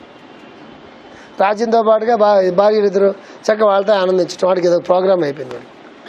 దాంతో చివరికి ఏమయ్యాడు? అదే అలవాటు ఏమయ్యాడు? ఆ పేరే విచిత్ర వీరుడు కదా. ఆ ఎక్కువ వీర్యం నాశనం అయిపోవడం వల్ల వాడి చివరికి వాడు ఒక రకమైన కుష్ఠరోగం ఏదో వచ్చి వాడు చచ్చిపోయాడు. వాళ్ళ సామాన్యుల వాళ్ళు, ఇది రాజ్యాలను జయించినటువంటి వాళ్ళు, యజ్ఞయాగాదులు చేసినటువంటి వాళ్ళు, ఎన్నో సాధించినటువంటి వాళ్ళు, భీష్ముడి కనుస్థానంలో పెరిగినటువంటి వాళ్ళు చచ్చిపోతారు. వీడు మళ్ళా కురువంశానికి ఎవరు లేరు. అప్పుడు సచివేది పిలిచి భీష్ముడు అడుగుతున్నారు, అది అంబిక అంబాలకి ఎదురున్నారు, ధర్మశాస్త్రం ఒప్పుకుంటుంది, వంశం నాశనం అయిపోతున్నారు, వాళ్ళ నువ్వు పెళ్లి చేసుకున్న పిల్లలకి అనరా అంటే నై అంటాడు. ఒకసారి నేను ప్రతిజ్ఞ తీసుకున్నాను, నేను రాజ్య పరిపాలన చేయనని, వివాహం చేసుకోనని. చేసుకో తేడా చేస్తారా? వాడికి అవకాశం ఉంది, రాజ్యాన్ని రక్షించాలా, కురు సామ్రాజ్యాన్ని నిలబెట్టాలా, అంత బాధ్యత తీసుకోవాలా. దాని ఏముంది, దీనికి ఏముంది, పర్వాలేదు, వేరే ఆల్టర్నేట్ ఆలోచిద్దామని చెప్పి అప్పుడు ఆయనకి వ్యాసుని పిలుస్తాడు. వ్యాసుని ఇద్దరు బ్రదర్సే కదా, వ్యాసుని కృష్ణుడు ఆనందములే కదా. ఇక వ్యాసుని పిలిచి ఎవరైనా ఆ కార్యక్రమం చూడమంటే వ్యాసుడు యాక్సెప్ట్ చేస్తాడు. కురు సామ్రాజ్యం నిలబడాలి కాబట్టి భీష్ముడు యాక్సెప్ట్ చేయడు. ఆ క్యారెక్టర్స్ ఎప్పుడు బుర్రలో ఉండాలి మనకి. ప్రతి క్యారెక్టర్ మన మైండ్లో, ప్రతి క్యారెక్టర్ ఒక ముద్ర వేయాలి. వాళ్ళ మనం ఉండలేము, ఒకళ్ళనే ఉండొచ్చు. ప్రతి రాముడి క్యారెక్టర్లో ఏదో ఒక ముద్ర మన బుర్రలో పడాలి. అమ్మాయిల క్యారెక్టర్ ఎవరైతే పురాణ పురుషులు ఎవరైతే ఉన్నారో, పురాణంలో ఉండేటువంటి మహాత్ములు ఎవరైతే ఉన్నారో, ప్రతి వాళ్ళలోంచి ఒక క్యారెక్టర్ మన బుర్రలో పడాలి. అంత వృత్తిని చదువుకుంటే సరిపోదు. వృత్తి చదువుకుంటే సూక్ష్మాలని మీకు గుర్తుంటాయండి, వెళ్ళిపోతాయి, పుస్తకాలు వెళ్ళిపోతాయి టక టక టక టక టక టక. అందుకే సత్సంగం అంటారు, ఉట్టినే అంటారా? సద్గ్రంథ పట్టణం అని చెప్పి ఊరుకోవచ్చుగా. సత్పురుషులు సత్సంగం, సత్పురుషుని పెద్దవాళ్ళు మనం దర్శనం చేసినప్పుడు వాళ్ళు ఒకరు ఒక డైమెన్షన్ లాగుతారు, పైకి పీకుతారండి. సత్సంగం వచ్చి ఒక డైమెన్షన్ బయటకు వస్తుంది. సత్పురుషులు పెద్ద పెద్దవాళ్ళు ఉన్నారనుకోండి, ఒక డైమెన్షన్ బయటకు వస్తుంది. అసలు మాస్టర్ ఇన్ డైమెన్షన్ పైన పెట్టి ఉంటారు. అందుకు సత్పురుషుల దర్శనం కానీ సత్సంగం అంటారు. ఇప్పుడు విచిత్రవీడికి ఆ లక్షణాలు ఏదో భీష్ముడికి ఉంది. ఎందుకు? వాడు దేవతాంశ కాబట్టి ఉంది, వాడు మానవాంశ కాదు. వాడు భీష్ముడు ఎవరైనా వాడు వస్తువుల్లోంచి వాడుగా దిగొచ్చాడు కాబట్టి ఆయన శాపం అనుభవిస్తున్నాడు ఆయన. అందుకే మీరు గుర్తుపెట్టుకోండి, ఎప్పుడు కూడా ఏదైనా లేకపోయినా పర్లేదు కానీ గురు శాపం తగలకూడదు, దేవతల శాపం తగలకూడదు, మాతృశాపం తగలకూడదు. పితృశాపం అడగాడు వదిలేసాను. నేను మగాళ్ళు పట్టించుకోవాలి చాలా తక్కువ. ఎందుకంటే వాళ్ళ పాత్ర ఏదో ఊళ్ళోకి వెళ్ళి ఉద్యోగాలు సంపాదించుకుని డబ్బులు తెచ్చి ఇంటికి వస్తూ దారిలో బుడ్డి కొట్టుకొచ్చి, లేకపోతే దారిలో వాణికి వెళ్ళి స్టిఫ్ తీసి ఇలా ఏడిస్తే అంతకన్నా పెద్ద యాక్స్ ఏ ఉంటాయి ఏడిస్తే. కానీ ఈ రోజుల్లో అది కాదు. మాతృశాపం తగలకూడదు, గురుశాపం తగలకూడదు, దేవతల శాపం తగలకూడదు. మాతృశాపం తగలకూడదు అంటే చిన్నప్పుడు మన మా అమ్మని ఏడిపించినా ఆడేమో శపించదు. ఆవిడ శపించే క్షణాలు ఎప్పుడు తీసుకురానివ్వకూడదు. గురుశాపం అంతకన్నా బలమైనట్టు. గురువే శపించరు కోరి, గురువు పట్ల మనం చేసిన అపచారమే గురుశాపంగా పరిణమిస్తుంది. దేవతల శాపం చాలా వేగంగా, ఎందుకంటే ఉన్నంత దేవతలే కదా. గురువు అంటే మనకు ఉంటాడు లేకపోతాడు. క్లాసులో టీచర్లే గురువులు. మనకి జ్ఞానం చెప్పినటువంటి గురువు. దేవతా శాపం చాలా ఈజీ రావటం. ఏ చేసే దేవతాపం వస్తుంది. పంచభూతాలు దేవతలే కదా. సూర్యుడు దేవతే కదా, వాయు దేవతే కదా, భూమి దేవతే కదా, గాలి దేవతే కదా, అగ్ని దేవతే కదా, ఆకాశం దేవతే కదా, చెట్లన్నీ కూడా అంశులతో దిగొచ్చినటువంటివి. సూర్యుడు, గ్రహాలు, నక్షత్రాలు అన్నీ దేవతలే. ఈజీగా తగులుతుంది దేవతా శాపం. అందుకే దేవతా శాపం తగులుతుంది కాబట్టి దేవతను ఆరాధన చేయమంటారు. చాలా ఈజీగా వస్తుంది. సో ఎప్పుడైనా ఏ లేకపోయినా పర్లేదు కానీ ఆ శాపాలు రాకూడదు. ఆ శాపాలకి ప్రాయశ్చిత్తాలుగానే మనం ఉపవాసాలు చేయటం, ఆ శాపాలకి ప్రాయశ్చిత్తాలు యజ్ఞయాగాదులు చేయటం, ఆ శాపాలకి ప్రాయశ్చిత్తాలుగానే మనం సత్కర్మ ఆచరించటం, దానికి ఆ శాపాలకి ప్రాయశ్చిత్తంగానే నిష్కామ కర్మయోగాన్ని మనం ఆచరణలో పెట్టుకోవాలి. మాస్టర్ గారు అక్కడ పెట్టారు. మనకు తెలియకుండా ఎన్ని శాపాలు చేస్తాం. అసలు రుణాలు ఉంటాయి మనకి. దేవరుణం ఉంటుందా, పితృరుణం ఉంటుందా, ఋషిరుణం ఉంటుందా? వ్యాసుడు ఏం చేశాడు తెలుసా? ఈ 3 రుణాలు వేదాల ఉపనిషత్తుల కాలంలో మనకి దేవరుణం, పితృరుణం, ఋషిరుణం 3 రుణాలే మనకి పెట్టారు. వ్యాసుడు ఏం చేశాడు తెలుసా? చిచ్చి ఈ మనుషులకి 3 ఎలాగో ఉంటాయి, వీళ్ళకి ఎలా తీర్చుకోలేరని చెప్పి ఇంకోటి యాడ్ చేద్దాం. మనం యాడ్ చేసి అదన్నా ఏడుస్తారేమో అని చెప్పి ఈ కలియుగంలో రాబోయే కాలంలో మనుషులకి అసలు ఏ రకమైనటువంటి ఈ చింతన ఉండదు, వాళ్ళకి క్రమశిక్షణ ఉండదు, వాళ్ళకి ఒక భక్తి ఉండదు, ఏముండదు. కాబట్టి ఇంకో రుణం యాడ్ చేద్దాం, ఆ రుణంలో తీర్చుకుంటే వీళ్ళు ఏం బాగుపడతారు. ఆ రుణం ఏంటి తెలుసా? మనుష్య రుణం. ఆయన యాడ్ చేశాడు. ఏంటిది? మనుష్య రుణం. అట్లీస్ట్ మన తోటి మనుషులను రుణం ఉంచుకుంటూ చూసుకోవాలి. మిగతా రుణాలు 3 తీర్చుకోవడం మన చేతుల్లో కాదు, చాలా కష్టం. అది దేవరుణం, యజ్ఞయాగాది కర్మలు చేయాలి. ఏది క్రతువిచ్చి పక్క వెళ్తే, లేదంటే ప్రకృతిని అంతా కూడా కాపాడుతూ పరిరక్షిస్తూ ఉండాలి, ప్రకృతిని నాశనం చేయకూడదు. అది దేవరుణం. పితృరుణం అంటే మంచి పిల్లలకి జన్మ ఇవ్వాలా. ఎవరైతే పితృదేవతల పైన ఆకాశంలో సంచరిస్తున్నారో శరీరాలు తీసుకోవడానికి ఆ తప్పనే వదిలిపెడుతూ ఉండాలా. ఇది సూక్ష్మ లోకాల్లో. స్థూల లోకాల్లో మంచి జన్మకి ఇవ్వాలన్నట్లయితే వాడు స్త్రీ పురుషులు ఇద్దరు కూడా ఆ రకమైనటువంటి దాంపత్యాన్ని చరించాలి, వేరే రకమైనటువంటి వ్యవహారాలు లేకుండా. పితృరుణం తీరుతుంది. ఋషిరుణం, వాళ్ళు వేదాలు ఇచ్చారు, వాళ్ళే జ్ఞానం అంతా ఇచ్చారు, వాళ్ళే విజ్ఞానం అంతా ఇచ్చారు, శాస్త్రాలని మొత్తం వాళ్ళే ఇచ్చారు. అవన్నీ చదువుకుని 10 మందికి చెప్పి ఆ రకంగా ఆచరించి ఆ ధర్మాన్ని ఆచరించి ఋషిరుణం తీరుతుంది. ఈ 3 మన సహజమా? కాబట్టి వ్యాసుడు ఏం చేశాడు? మనుష్య రుణం అని కూడా ఒకటి ఆయన ఇంక్లూడ్ చేస్తాడు. మనుష్య రుణం అంటే సాటి మనుషుల సాటి మానవులకి సేవ చేసి రుణం తీసుకోవాలి. అసలు చెప్పాను, మీకు గుర్తుందో లేదో. ఎందుకు సమాజ సేవ చేయాలి అంటే శివానందమూర్తి గురువు గారు అత్యద్భుతమైనటువంటి ఒక వివరణ ఇచ్చారు. అందుకే ఇప్పుడు సత్పురుషుల సందర్శనం అంటే ఏ సమయంలో వాళ్ళు ఏం చెప్తారో మనకు తెలియదు. వీలైనంత వరకు ఎప్పుడు సత్పురుషులను కలుస్తూ ఉండాలి. వాళ్ళు మన అదృష్టం మాడి మన ఎల్లుండి రోజునే మంచి మాకు చెప్పొచ్చాడు. ఎందుకు సమాజ సేవ, సోషల్ సర్వీస్ని ఎందుకు పెట్టారు అంటే సమాజంలో అనేక యోనుల్లో, అనేక జన్మల్లో, అనేక దేశాల్లో, అనేక ఊర్లలో, అనేక కుటుంబాల్లో మనం పుడతాం. అందరూ ఎంతమందికి మనం బాకీలు ఉన్నామో, ఎంతమందికి మనం అన్యాయాలు చేసామో, ఎంతమందికి మనం ఇవ్వాల్సింది తీర్చుకుంటా మనం వచ్చేసామో, ఎన్ని ఉంటాయో మనకేం తెలుసు. వాళ్ళు ఎక్కడ పుట్టారో, ఎక్కడున్నారో, వాళ్ళు మన ఇంట్లో మన ఊర్లో పుడతారో ఊళ్ళో ఏమైనా ఉందా? వాళ్ళు మనకి ఇచ్చిన బోర్డు 1000 రూపాయల అప్పుకి మచిలీపట్నంలో పుడతారేంటి? పుట్టరు కదా. వాడు ఇచ్చినవాడు పుణ్యాత్ముడు, పుచ్చుకుని ఎగ్గొట్టినాడు సన్నాసి. ఈ సన్నాసం చూడడం మళ్ళీ వాడు పుడతాడా?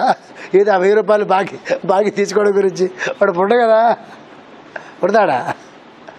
అత్త కోడలు వాళ్ళు పుడతారు. మళ్ళీ తోటి కోడళ్ళు, అత్త కోడళ్ళు, శత్రువులు వాళ్ళు పుడతారు. అంతేగాని ఇక 100, 200, 1000 అప్పించిన వాళ్ళు పుట్టాడు. ఆడు దాన్ని ఆడ పోతారు. అర్థమైందా?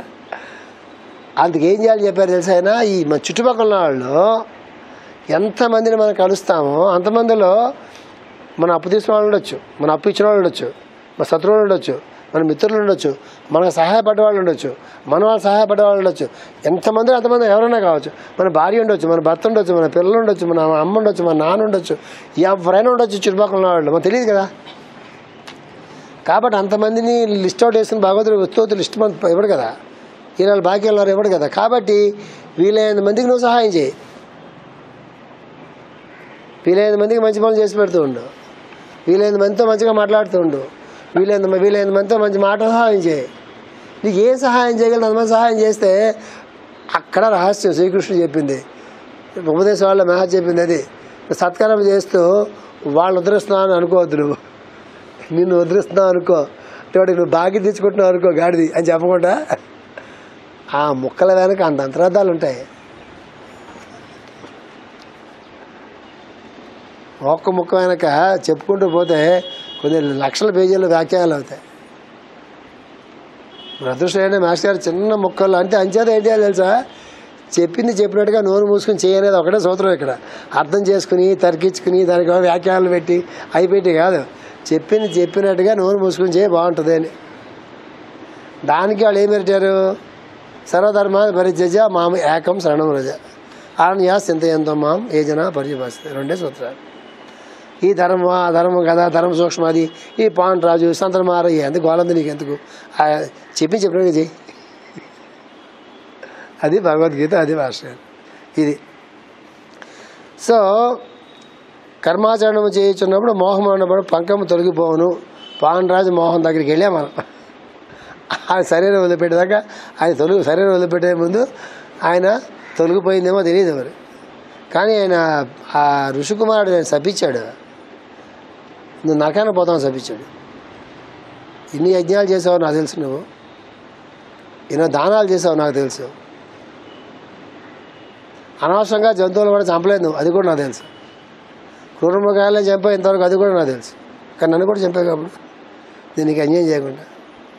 మృగాలను చంపొచ్చు అంటున్నాడు, చంపొచ్చు, నీకు అధికారం ఉంది, క్షత్రియుడు కాబట్టి రాజు కాబట్టి. మైదానంలో ఉన్న మృగాలను ఎవరు చెప్పమన్నాడు నేను, ఆగొచ్చు కదా కాసేపు, ఏంటి నీకు తొందర, ఆగొచ్చు కదా. కాబట్టి నేను చనిపోతున్న పరిస్థితుల్లో నువ్వు కూడా చనిపోయి నరకానికి పోవాలి, నీతో నీ పెళ్ళం కూడా వస్తే తీసుకుపోన్నాడు. మునుకుమారుడు చిన్నవాడు, చిన్న వయసులో వాడు. పాండరాజు నరకానికి వెళ్ళి స్వర్గం వెళ్ళమో తెలియదు, కానీ మన నరకానికి వెళ్ళి ఉంటాడు కదా. వెళ్ళి అక్కడి నుంచి వాళ్ళందరూ చూసి సారీ సార్ ఏం చేయమంటారు, రూల్స్ అలా ఉన్నాయి. అప్పుడు యమధర్మరాజు చూసి సారీ సార్ రూల్స్ అలా ఉన్నాయి, ఎంత మీ అబ్బాయి నా అక్కడ యమధర్మరాజు కదా, ఆయనకి మరి రూల్సేగా వర్తిస్తాయి. ఎంత మీ అబ్బాయి నా హంసతో పుట్టినా మీ ఎక్సెప్షన్స్ లేవు సార్. ఇక యాక్సిస్ బ్యాంక్లో ₹1,00,00,000 కానీ HDFC బ్యాంక్లో 50 లక్షలు అప్పు ఉంది సార్, వీళ్ళు జైల్లో పెడతారు సార్, ఆడ ₹1,00,00,000 మాత్రం జైల్లో పెట్టుకుంటే ఆగరు సార్ అని చెప్తాడు యమధర్మరాజు. అంచేత అక్కడికి వెళ్ళి అక్కడికి కలుసుకుంటారు వాళ్ళు. అది పంకము తొలగిపోవును. అట్టివాని దృష్టిలో ఇది చూడండి, ఇది ఇంపార్టెంట్ మీకు. అట్టివాని దృష్టిలో సాధించిన పనికిని సాధింపవలసిన పనికిని భేదం ఉండదు. అది ఆ దృష్టిలో పని సాధించేస్తాడు కదా, అమ్మయ్య ఓ పని అయిపోయింది. అమ్మో ఇంకా ఉందండి, లేదు, రెండు వాడికి ఒకటే. సాధించిన పనికి సాధించవలసిన పనికి భేదం ఉంటుంది. అంటే సక్సెసా ఫెయిల్యూరా, సాధించామా సాధిస్తామా ఏముండదు. వాడికి ఏం తెలుసు, పని చేసుకోవడం తెలుసు, పని చేసాము అయిపోయింది, ఇంకో రెండో పని మొదలుతుంది. మనమైతే అక్కడ కూర్చుని ఆ కుర్చీ మీద కూర్చుని బట్ట వేసుకుని కప్పు కాయ పట్టరా అని చెప్పి ఎంత కష్టమైంది అనుకున్నా ఈ పని చేయడానికి. అమ్మో అసలు ఎంత చేయాల్సి వచ్చిందని చెప్పి ఈ చేసిన దానికన్నా కూడా వాడు చెప్పింది ఎక్కువైపోయి వాడికి సన్మానాలు అవి ఇవి చేసి పేపర్లో వేసి వాడు అక్కడ ప్రగల్భాలన్నీ పలికి మళ్ళీ ఏం సాధించాలో చెప్పి ఎంత సీన్ ఉంటుంది. నిజమైన యోగి అనేటువంటి వాడు సాధించిన తర్వాత ఆ సాధించాలనుకోడు కదా మొట్టమొదటి. ఆయన చేతికి పని వస్తుంది, ఆ పని పూర్తి చేస్తాడు, కాముగా వెళ్ళిపోతాడు. సాధించాల్సింది ఏదో ఉంటుంది అనుకోండి, సాధించాల్సిందంటే ఆయనకి బుర్రలో ఉండదు, ఒక ప్రోగ్రామ్ ఉంటుంది పని చేయడానికి, ఆ పని చేసి వెళ్ళిపోతాడు. నువ్వు గాలి వీస్తుంది, గాలికైనా ప్రోగ్రామ్ ఉంటుందండి. సూర్యుడు ఉంటాడు, మనకి సూర్యోదయం సూర్యాస్తం, సూర్యుడి కంటే సూర్యాస్తోదయం ఉంటాయి అసలు, ఆయనకు ఉంటాయా? భూమి తిరుగుతుంటే మనకు ఉంటాయి సూర్యోదయం సూర్యాస్తమైంది, సూర్యుడికి ఉంటాయా? ఉండవు కదా. ఆయన కూడా అలాగే ఉంటాడు, యోగి కూడా అలాగే ఉంటాడు. సాధించకపోయినా ఒకలాగా ఉంటాడు. తిన్న రుచికిని తినవలసిన రుచికిని భేదం లేదు. ఈవేళ కొంచెం ఉప్పు తక్కువైంది పోయి, రేపైనా ఉప్పు తగ్గించానట్టుగా ఉండదు. ఈవేళ మనం గోంగూర పచ్చడి చేసుకున్నాం కదా, మీరు ఎప్పుడన్నా ఎవరికైనా బ్రాహ్మిన్స్ లేరు కదా, లక్కీగా ఎవరు లేరు. రామరాజు లక్కీగా రాడు, చెప్పుకోవచ్చు బ్రాహ్మిన్స్ ఉన్నవాడు అక్కడే కదా వాడికి. ఎప్పుడైనా ఛాన్స్ వస్తే బ్రాహ్మిన్స్తో పాటు కలిసి భోజనం చేయండి. ఎప్పుడన్నా ఛాన్స్ వస్తే, ఎప్పుడన్నా కొంచెం పెద్ద ఫ్యామిలీస్తో కలిసి భోజనం చేయండి. చిన్న చిన్న ఫ్యామిలీస్తో వాళ్ళు మళ్ళా ఉంటారు. భోజనం చేస్తే వాళ్ళు రాత్రి డిన్నర్కి వాళ్ళతో పాటు కూర్చున్నాం అనుకోండి, వాళ్ళు రాత్రి డిన్నర్ చేస్తాను, ఏమోయ్ అంటే అలా పిలుచుకుంటారు కదా, ఏమోయ్ పొద్దుట ఏంటంటావు, ఆ కారం ఉంది కదా, ఆ కారపొడి వేసి కాస్త కొంచెం వెన్న అక్కడ పెట్టి కారపొడి వేసి, ఆ ఇడ్లీ పిండి ఉంది కదా, ఇడ్లీ ఇడ్లీతో పాటుగా మనకి రోజు ఇడ్లీ చేస్తున్నాం కదా, ఇంకేందా ఉంటే బాగుంటుందేమో అంటే ఏం చేయమంటారు అని ఆవిడ అడుగుతుంది అనమాట. అడిగితే ఇక ఇడ్లీతో ఏది కాంబినేషన్ బాగుంటుంది, సాంబార్ కూడా ఏం చేస్తావేంటి, ఇట్లాగా వాళ్ళు ఈ డిన్నర్ అయ్యే లోపున నాకు తెలిసి ఒక 15 to 20 minutes డిస్కషన్ ఉంటుంది దాని గురించి. అందుకే వాళ్ళు దుబ్బులాగా బుగ్గలు బాగుంటాయి వాళ్ళకి. మధ్యలో పొద్దుట టిఫిన్తో వాళ్ళతో కూడా అక్కడే బాగుంటాం కదా, కూర్చుంటాం కదా, టిఫిన్ చేస్తూ ఉంటున్నాం. కానీ ఏంటో మధ్యాహ్నం ఏంటంటావు, మరి కమ్మగా వాళ్ళ మాటలు బాగుంటాయి వాళ్ళవి. కమ్మగా మనం పుదీనా ఆకు చట్నీ చేస్తున్నాడు, కమ్మగా దాన్ని వేస్తాం. అందులో పప్పులో ఏంటంటావు, దోసకాయ నేను వేస్తున్నాం కదా ఈవేళ, పప్పులో అక్కడి నుంచి వాళ్ళు పప్పు, చారు, సాంబారు, పచ్చడి అన్నీ జాగ్రత్తగా మాడుకుని అదే టైం టేబుల్ ఉంటుంది. మీ మధ్యాహ్నం కల్లా వేడిగా పెడతారు. మనకు కూడా రోజు ఇంతే తినే నా పుట్టాడు కూడా 2 ముద్దలు ఎక్కువ తిందాం అన్నట్టుగా ఉంటుంది. మళ్ళా మధ్యాహ్నం లంచ్ టేబుల్ దగ్గర రాత్రి డిన్నర్ గురించి ఉంటుంది.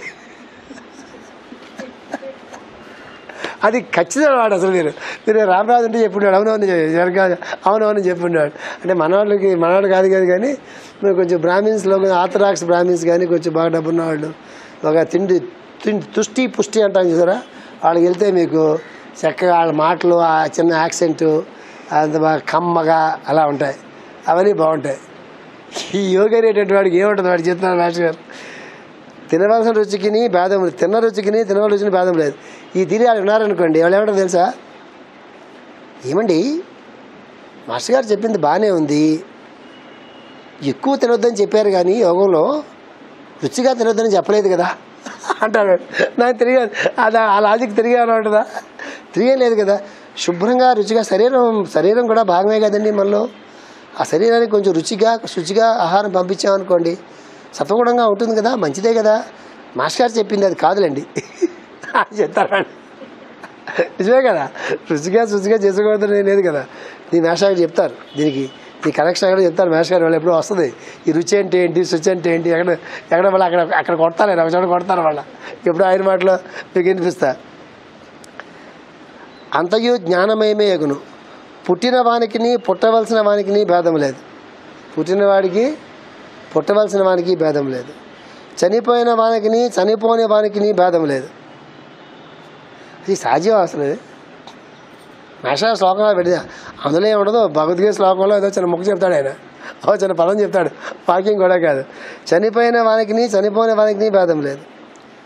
సృష్టి సమస్తము అఖండమగును, జీవితము శాశ్వతమగును, విడిగా కనిపించు వస్తువులకును వాని నడుమ భాషించు ఆకాశమునకును కాలమునకును భేదము లేదు.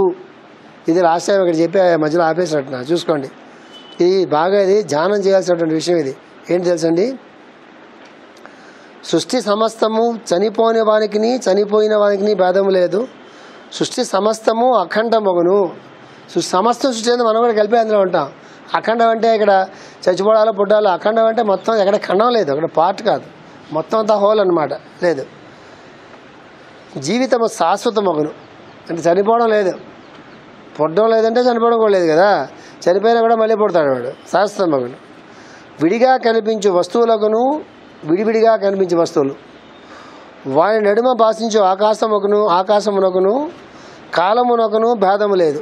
అది 2 వస్తువుల మధ్య ఆకాశం ఉంది, ఆకాశానికి వస్తువుల మధ్య ఆకాశం ఉంది. తనకి మిగిలిన సృష్టికి ఆకాశమునకును కాలమునకును భేదం లేదు. కాలానికి కూడా భేదం అంటే భూత భవిష్యత్ వర్తమాన కాలం లేవు. అంటే ఏముంది, ఏం లేదు, ఉన్నదే సత్యం అంతే. వెనక్కి ముందుకి పోదురా అంటున్నా. అసలు అర్థమవుతుంది, అసలు అర్థం కావడమే అది కష్టం. ఇది ధ్యానం చేయాల్సినటువంటి ఒక శ్లోకం కాదు, ఇది ధ్యానం చేయాల్సినటువంటిది. ఇది విడిగా కనిపించే వస్తువులకును నడుమ భాషించు ఆకాశమునకును కాలమునకును భేదం లేదు. సర్వము అఖండమగును. తనకును మిగిలిన సృష్టికి భేదము లేదు. సర్వము అంతర్యామి అగును. ఇటు స్థితినే సమాధి అందరు. దీన్ని అనుభవించే స్థితియే ఆనందం అనబడును. అది సృష్టికి మనకి భేదం లేనటువంటి స్థితి ఏదన్నా ఉందంటే అది దాని ఏమన్నారు? సమాధి అన్నారు. ఈ స్థితినే సమాధి అందరూ. దీన్ని అనుభవించే స్థితి ఆనందం అనబడును.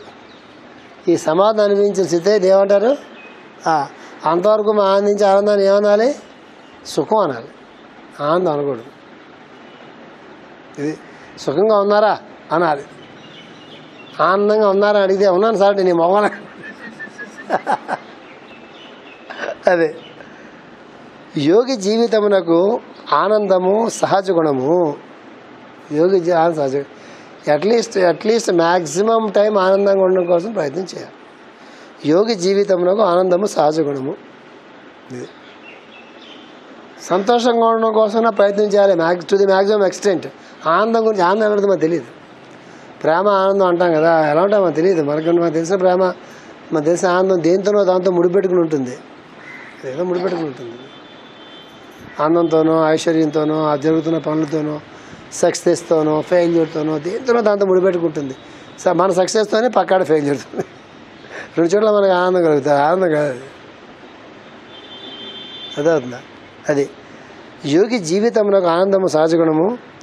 దానికి ఇతర భావముల స్పర్శ లేదు. అదే ఆయన చెప్పేశారు. మాస్టర్ మనకు ఛాన్స్ ఎవరు అసలు ఎక్కడా గ్యాప్ ఉంచరు. దానికి ఇతర భావముల స్పర్శ లేదు. ఏ భావం తాలూకు స్పర్శ ఆనందానికి ఉండదు. ఉంటే అది ఆనందం కాదు అని చెప్పారు. ప్రేయర్ చేసుకుని డిస్పర్స్ అయిపోతాం చాలు. ఇవాళ మంచి లెక్చర్ వచ్చింది మాస్టర్ గారు.